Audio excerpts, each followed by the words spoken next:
Good morning everyone, today we're checking out a brand new video from the Film Theaters about how Stitch may actually not be an alien. Which, technically, if you know anything about how he was created, yeah, he's technically not an alien, he's a chimera or a hybrid.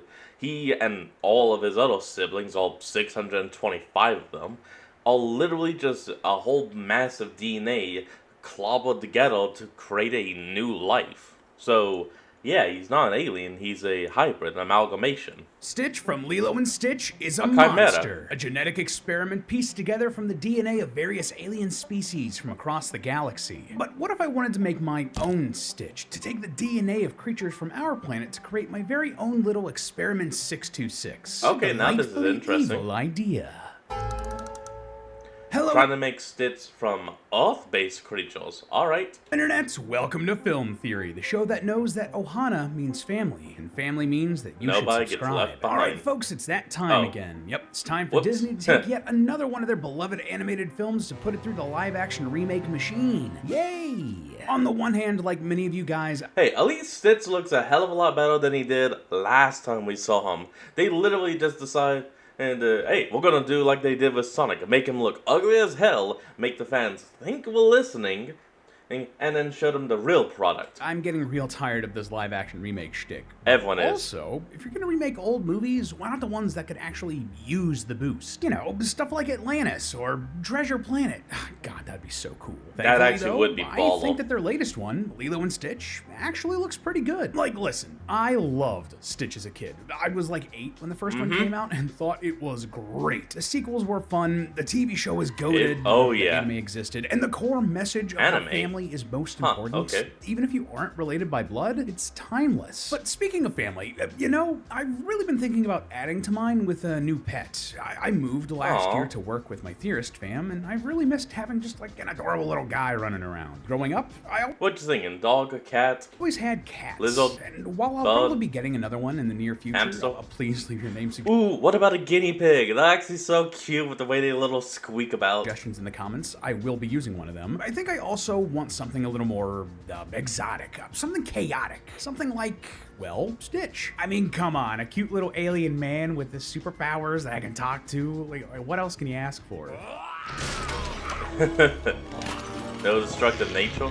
Okay, nobody's perfect. But alas, there are a few minor issues with my dream of adopting my very own Stitch. Despite this being a live-action remake, Stitch isn't real. He's a CGI cartoon, and even in universe, he's an alien genetic experiment. Stitch was created by That's right. stitching together the DNA of aliens from across the universe. And unfortunately everyone for kinda knows me, it. I don't have $150,000 lying around to go fly up in Jeff Bezos' rocket for 11 minutes to go find myself an alien life. So if I want a real-life Stitch, I have to figure out how to make one myself using what we got here on Earth. Yeah, if Stitch was created by splicing together the DNA of different aliens, well, look at why that. couldn't we do the same with the weird and wacky creatures we have here on Earth? Is this a dumb idea? Maybe. I mean, we unfortunately don't have the technology to combine all that DNA, but hey, we could still go ahead and make it a shopping list right now for the future. Is it even technically possible? Probably not. Do I care? Not one bit. I mean, listen, we've been hitting some heavy topics lately. I hope one that's fun and lighthearted. Not every theory needs to be over the top. But even Yeah, then, believe me it's when I just a say fun that the one. hardest part of actually making a real-world Stitch isn't going to be what you expect. So get your plasma blasters locked and loaded, loyal theorists, as we embrace But keep the carrots away. our inner mad scientist and figure out how to create our very own Experiment 626.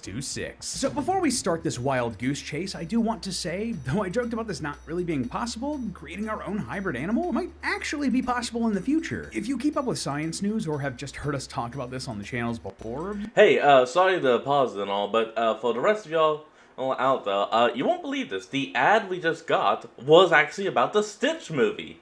you might Can you remember believe something it? called CRISPR-Cas9. No, that's not a toaster oven or air fryer. It's actually a powerful technology that lets scientists edit genes. Yeah, it's and CRISPR. in theory, in genetic theory. Not Crispix, CRISPR. It could even let scientists take the DNA from one creature and put it into the DNA of another. For example, back in 2023, scientists in China took the genes for creating spider silk, which is about 5 times stronger than steel, believe it or not, and put it into a silkworm. This let the silkworm make the stronger spider silk. So here's how we're gonna turn our dream of making my very own Stitch into a reality. We're gonna start with the base animal. Nah, I'd be trying to get more like, okay, I was about to say Experiment 625, but then I remember all that guy does is just want to make nothing but sandwiches. And nothing against that, but, yeah, eventually I get sick of the sandwiches. And then, for each of Stitch's wacky traits, we'll find a real-life animal with equally wacky traits, and then yoink that DNA using CRISPR. Easy peasy. By the end of it, we'll hopefully have created the perfect little guy for my Ohana to be complete. So, this now then begs the question, what should our baseline animal be? Well, in Lilo and Stitch, Lilo and Nani adopt Stitch because they think he's a dog. But while he certainly has the loyalty of man's best friend, he absolutely does not look the part. He's got a shorter body, a bulbous nose, and opposable claws. A more fitting template would be, well, Nani, what do you think? I think it might be a koala. Yeah, that koala. And you know what? I agree. A koala is going to be a great template to serve as the starting point for our little experiment here. But of course, we're quite a bit away from turning this to this.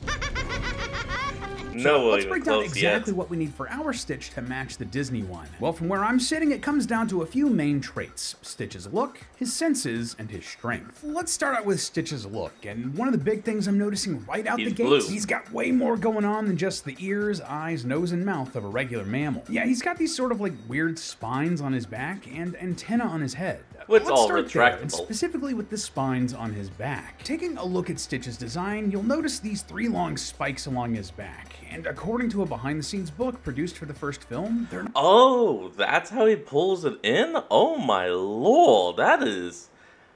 Huh, well, it does at least explain it. I mean, wow. I'll be honest, I didn't actually even think about how the extra arms were stored at all. Also, I didn't know his tail could actually grow and was prehensile. Did not know that. Not just decorative. They're deadly. Yeah, the middle joint of Stitch's spine apparently houses venom sacs that give these spikes a venomous touch. This is actually a thing some species on Earth have. A deep-sea fish like lionfish and stonefish, which have venomous spikes as well. Yes. So we can nab that trait from them, if we wanted to. Yeah, you know, since this is gonna be my pet, I think I'm just gonna make the big boy decision to skip this one. Now, Stitch might be a mishmash of a bunch of different creatures. Put it on the list, though. Right? It must have taken a lot of effort to stitch Stitch together. Almost like if you want to watch things from a ton of different streamers. But that would be a problem of the past thanks to NordVPN, the sponsor of today's theory. Guys, I know that you know what a VPN is at this point, but you might not realize all the cool stuff it can do to make your life better. The biggest thing for me is what I just mentioned. I have to watch a ton of stuff, not only for my job, but just because I love movies and TV. And it's always such a pain to track down what is streaming where. But with NordVPN, I can trick my internet connection into thinking it's coming from a different state, or even a different country. Just one click and bam! All of a sudden, I have access to all of what that country has to offer on their different streamers. Like, if you're an American like me, you could pay for both Disney Plus and Hulu, or if you're a smart cookie, you could instead get NordVPN, hop on a server up to Canada, and get most of Hulu's content on Disney Plus for no additional charge. We're talking everything from Family Guy to Alien to Futurama. Yeah, they got us paying for more than one subscription here in the States, and nobody wants to do that. So if you want to start watching anywhere in the world, go to nordvpn.com/filmtheory to get a huge discount on a 2-year plan, plus... Unless the place is either just showing it because they have a contract allowing them to show it, but have access as to the entirety of it, like everything Disney has ever made, why not have it always available on your site? I mean, you literally made Disney Plus, but you've taken off a few of your shows, which is honestly just, you know, kind of a bad idea. You made all of it, why not just leave it? 4 bonus months for free. And best of all, it's all risk-free with Nord's 30-day money-back guarantee. Once again, that's nordvpn.com/filmtheory, or just click the link in the description. Thanks again to Nord, and let's head back to Hawaii to check on our Stitch. Moving up to Stitch's head, though, what's the deal with these antennae?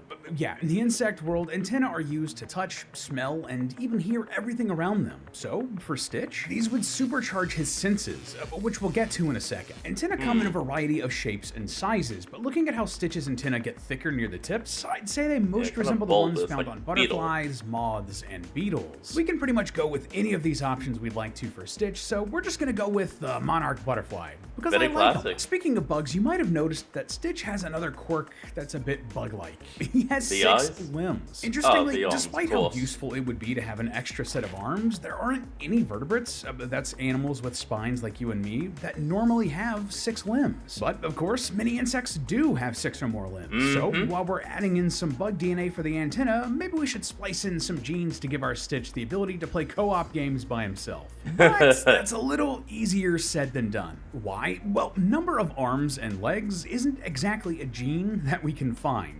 So we're gonna have to get a little bit creative. See, while there might not be a gene To for the how drawing many legs board. you have, many animals do have what is known as Hox genes. These are super important in early development and making sure that your head is on straight. Literally. Hox Oh. genes are basically kind of like blueprints. They don't like that maintain crack the body sound. plan for, well, your body. They make sure that your head, arms, and legs are all in the right spot while you're developing. Each section of the body gets its own set of Hox genes, and when these genes are damaged, some pretty wacky things can happen. Like this fruit fly, who you'll notice Ooh, has a leg okay. growing out where an antenna should be. So what does that mean That for ain't our right. Stitch? Well, this would be the best chance for us to make sure that he has 6 limbs. If we can go into Stitch's Hox genes using our CRISPR technology and just copy the section of his genes responsible for arms, theoretically, that might get him to sprout an extra set of limbs. Maybe. There's no hopefully. actual data on if this would work or not, but hey, it's worth a shot. But speaking of limbs, we should talk about this too. Yeah, one big thing Yeah, that Stitch is able to do that. is slurp his extra appendages back into his body. Why couldn't you just make this easy, buddy? After doing Ugh. a deep dive into the research, I wasn't able to find any example of an animal that can just like suck limbs back into themselves. Like if One definite thing that would have just been easier would have just been to go with a base form Stitch. And it's like either have him completely alien or have him in the dog disguise that he, goes to Lilo in. Or just, that would have been it. One of those two. That would have been it. First, I thought we could be getting somewhere with the turtle, but they work differently. So again, I had to get creative. And you know what? There are some close alternatives. Meet the peanut worm. This gross little guy lives at the bottom of the ocean and is able to extend this tongue, arm thing out of its mouth that it can use to find food and move around. Now, that would definitely work for So us, weird. but we might not even need to get that gross or even go to the bottom of the ocean for this. If we want something way closer to home, we can just look at some other furry friends, and specifically Oh, yeah? cats. Yep, hear me out. Cat claws work in a very specific Oh, way. yeah. See, cats have muscles and tendons in their feet that, similar to Stitch, let them extend and retract their claws into their bodies at will. While retracting, the muscles even kind of look like rubber bands that pull and fold the claw back into the paw. And if That we look is at that true. artbook from earlier, the description they give for how Stitch's arms retract looks pretty similar. So yeah, let's go with the DNA of our feline friends instead of that gross ocean worm for this one. Yeah, okay, thank so God. that's all good, but listen up because now it's time to look at Stitch's ears. Yep, Stitch's big floppy ears aren't just for show. We actually see in the first movie that he has incredible hearing, and he's straight up able to hear whispers from dozens or even hundreds of feet away. Well, what's he doing? Keep quiet. He's listening for us. How good is his hearing? Now, if we're looking for ears that look the part and That's can pick awesome. up sound with the best of them, well, I hear there's no better choice than the Finnick Fox. Finnick Fox ears measure around that's 4 to 5 perfect. inches and are the longest ears relative to body size in the entire dog family. These bad boys are so sensitive to hearing that Finnick Foxes can actually hear their prey moving underground. So if we give our Nice. Stitch a nice pair of Finnick Fox ears, we won't be able to open up a bag of chips anywhere in the tri-state area without him finding out and coming to beg for some. So Aw. far, I'd say that our Stitch is now looking the part, but Yeah, you pretty much have everything you need except one thing. Color. what about how he actually, well, looks? I mean, like, with his eyes. Yeah, we already worked out his hearing, but Stitch also has some truly amazing peepers that can do it all. He can magnify objects, he's got night vision, he can see in infrared, and he's even Oh. got X-ray vision. Yeah, I his forgot about eyes that. are good. Too good, in fact. Fun fact, X-ray vision isn't actually possible in the real world because X-rays don't bounce the same way that visible light does. Eyes, as we know them, literally couldn't see them because the light can't bounce off our eyes, no matter matter how good they are. So sadly, we will have to scratch that for our Stitch. Secondly, Which while is fine. each of these other powers can be found here on Earth, there's no animal with a single pair of eyes that can do it all. But that's okay. Remember, we're stitching together genes from multiple species anyway, so we can make our Stitch see it all. Literally For making him zooming like in, his we can give our namesake. Stitch eyes like a hawk. But literally, while not able to zoom in and out like your phone camera, hawks and other similar birds like eagles do have multiple focal lengths inside of their eyes. That basically means they have different parts of their eyes that have different levels of focus, which would more or less let okay. them kinda zoom in. This is how they're able to pick out rabbits from thousands of feet up while they're out hunting. But what about Awesome. when things Awesome. get dark? Hawk and eagle eyes aren't nearly going to be as sharp then, so we'll have to pick up some DNA from our friend Mr. Owl too. Owl Hey, eyes what up, are Owl? very large and filled with tons of what are known as rod cells, the kind of eye cells that are very good at detecting low light. Basically, the more rods inside of your I like eyes, owls. the more light They're is able to nice. get in, even when it's dark. That means that owls, and therefore our Earthling Stitch, can find prey even in low light, even in the dead of night. Now, that Oh, leaves the nice. final That's piece of awesome. this vision puzzle being seeing infrared light. If you don't know, humans are only able to see colors in a very narrow band of what light actually exists. This is called visible light, and it's the classic Roy G. Biv stuff you learned about in school. Roy but G. Biv. just outside of that range, you have ultraviolet, which means above violet light, Yep. and infrared, which means below red light. Now, while you and me can't Correct. see those colors, some animals can, including the most unlikely animal of all, the key to finishing out Stitch's eyesight, the goldfish. Wait, yeah, I'm not kidding. what? Turns out that out of all the No, seriously, what? animals out there, A goldfish? are among the few that can see both infrared and ultraviolet light. So combining the zoom and the- enhancement of the hawk, the night vision of the owl, and the broad color vision of the goldfish, ain't nothing getting past our Stitch's eyes. Now, if you thought his sight and sound made Stitch superhuman, you ain't seen nothing yet. There's one more ability that Stitch has that's second to none: his incredible strength. Oh, damn. This car right here is a Volkswagen Blue punch buggy. No punch back. Oh, I like that. Beetle, which would weigh roughly 2,050 pounds, or almost 930 kilograms, and Stitch is picking it up and tossing it around like it's a basketball. So how strong would Stitch be exactly?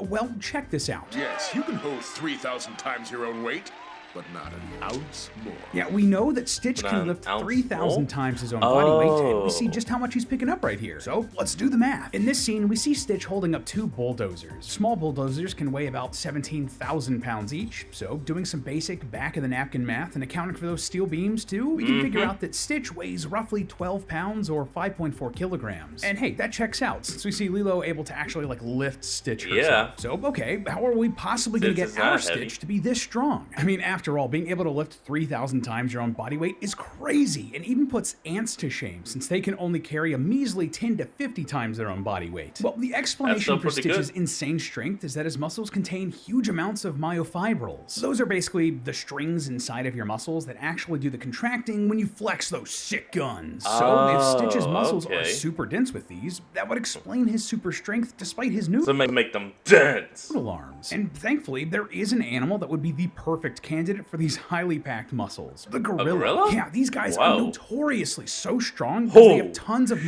myofibrils inside of their muscles. I mean, obviously, it's not enough for them to lift 3,000 times their own body weight, but it's a cartoon. What are we gonna do? And just Yeah, the that is cherry on fine. top here, gorillas actually have trouble swimming partially because their bodies are so much more dense than a human's. Just who like else does that Stitch. sound like? What is that? Water. Most of the planet is covered in it. He won't survive in water. His molecular density is too great. Yeah, despite living in Hawaii and occasionally surfing, Stitch can't swim. It's like his big weakness. So his muscles being packed with myofibrils more than a gorilla, it all just lines up. I do wonder who'd win in a kinda fight, perfect. though. 100 gorillas or one Stitch? And at this point, we've spliced up Come this on. koala with DNA from everything from a finnick fox, a butterfly, hawk, owl, goldfish, gorilla. We even duplicated his arms. And still, that doesn't cover every single thing we see throughout this franchise, like turning into a ball like an armadillo, or a sense of smell comparable to a wolf. But all of that, it's easy to come by, not at all a Yeah, challenge just to little put in. slap ins. Well, here's the thing. There is one last thing our real Stitch is missing, and it comes back down to his look.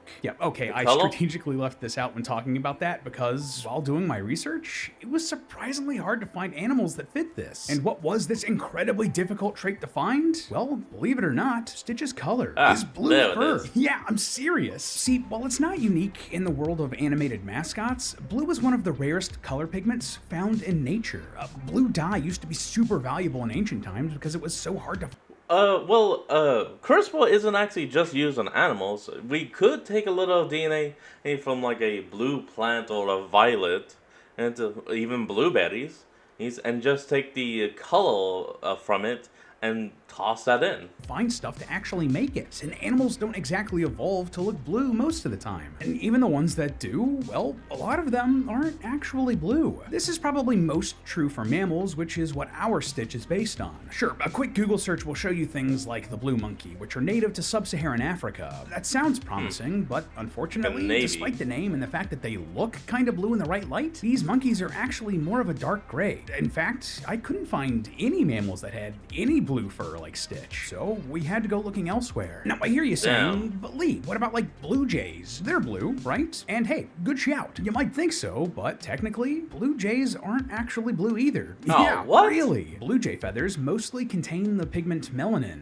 a blackish brown pigment. This is the same stuff that gives human hair and skin its color. Wait, so if blue jay wings have brown pigments, why do they look blue? Well, that's due to the unique way light scatters off the surface of the feather. It just makes them appear blue, even though the feather doesn't actually have any blue pigments. And listen, I know if this sounds nitpicky, I get it, but this is my cool, Stitch, actually. and if he's gonna be blue, I want him to actually be blue, okay? And to find something that's like actually blue, we had to get weird. Some fish and other animals like lobsters can sometimes be blue, but the best, most consistent option I found? Introducing the blue star. Yeah, this is like Patrick Starr's blue cousin. This little guy is also known as Olyncia livigata because his body mostly contains a pigment known as Olyncia cyanin. Hey, I see what you did there. It is cyan in the name. And Nice. just looking at this thing, well, it's about as blue can be and as blue as I want my Stitch to be. That So is let's get actually, its like, DNA, very combine it blue. with the rest, and bam, we've made our Stitch. Yeah, let's take a look at this adorable little monstrosity we've made. We It pulled actually is DNA kind and of genes cute. from everything from cats to koalas, gorillas to sea stars, even hawks and butterflies. And you know what? As much as I wanted an alien pet like Stitch, all of this has made me realize just how incredible the animals here on our planet are. Just how diverse. Hell yeah, our animals kingdom are all is about with these weird, creatures, each but evolving in awesome. such cool, specific ways. I don't think we really need animals to make something cool and special here in our Disney Frankenstein labs. All we really need are a couple issues of zoo books. You know, maybe I will just stick with the cat. But hey, that's just a theory. A film theory. And cut. Up next on... Alright everyone, well that's going to be the end of today's video, and I hope you all enjoyed this. Remember to like, comment, and subscribe for more. Link to the original will be in the description below, and I'll see all of y'all next time when we flick back on. Till then, this is Fox, signing out. Peace.